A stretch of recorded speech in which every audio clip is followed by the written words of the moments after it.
Salam sejahtera bagi kita semua. Perkenalkan, nama saya Salanta Junaid Magdalena.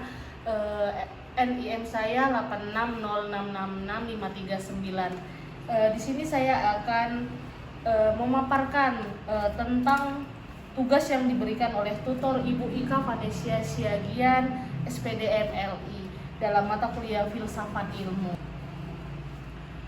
Tugas yang diberikan oleh tutor Ika Vanesia Siagian yaitu tentang peran ontologi, epistemologi, dan aksiologi dalam membentuk dasar-dasar filsafat ilmu. Di sini saya akan menjelaskannya secara ringkas dan terperinci. Pada masa kini, ilmu pengetahuan yang abstrak itu telah banyak menjadi kenyataan.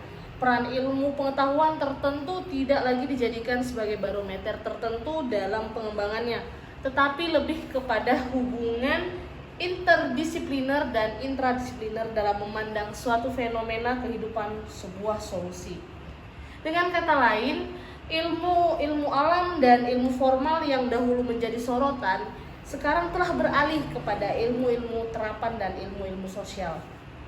Dalam pelajaran tentang sejarah ilmu, kita dapat memahami bagaimana keilmuan menjadi dasar yang kuat dalam perkembangan peradaban manusia.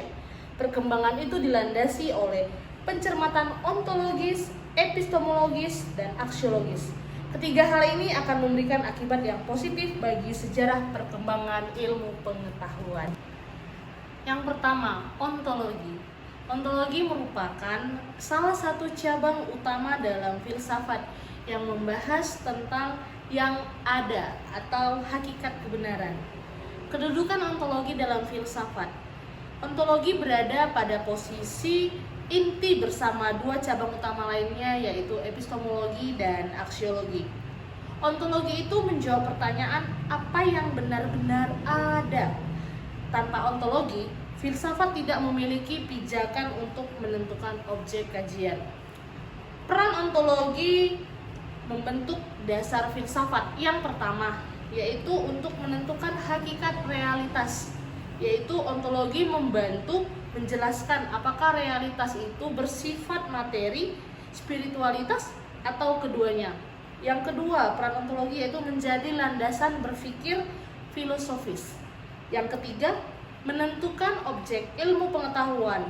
Maksudnya adalah ontologi membantu menetapkan apa yang layak dikaji sebagai objek ilmu.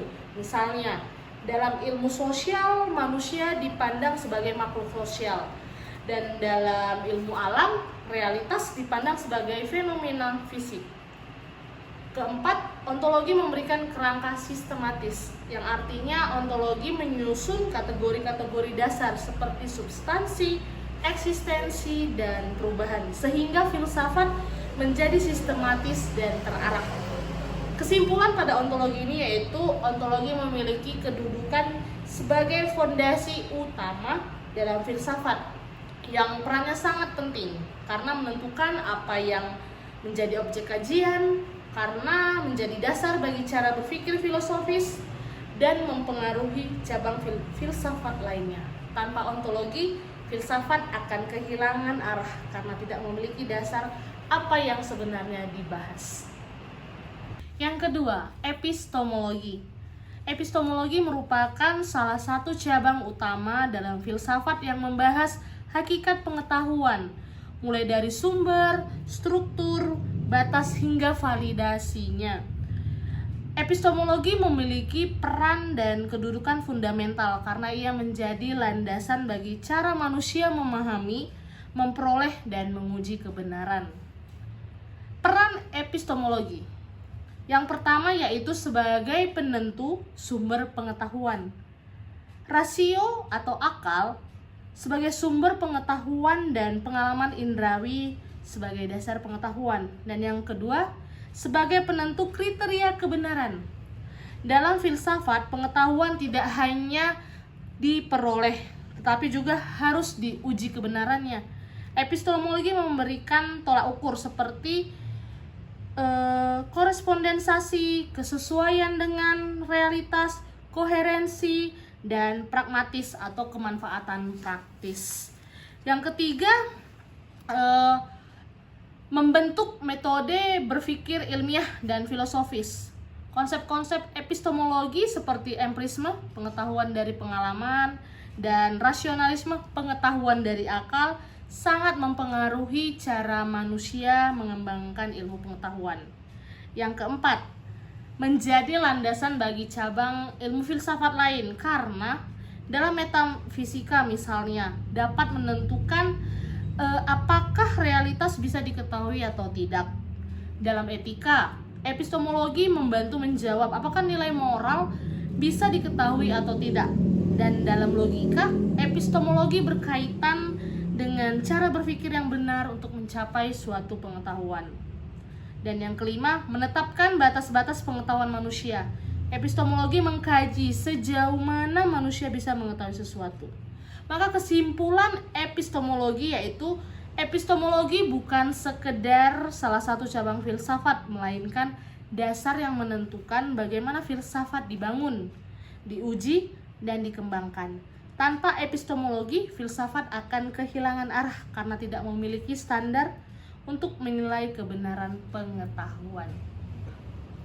Yang ketiga, aksiologi. Aksiologi merupakan cabang ilmu filsafat yang membahas tentang nilai, baik moral, etika, maupun keindahan atau estetika.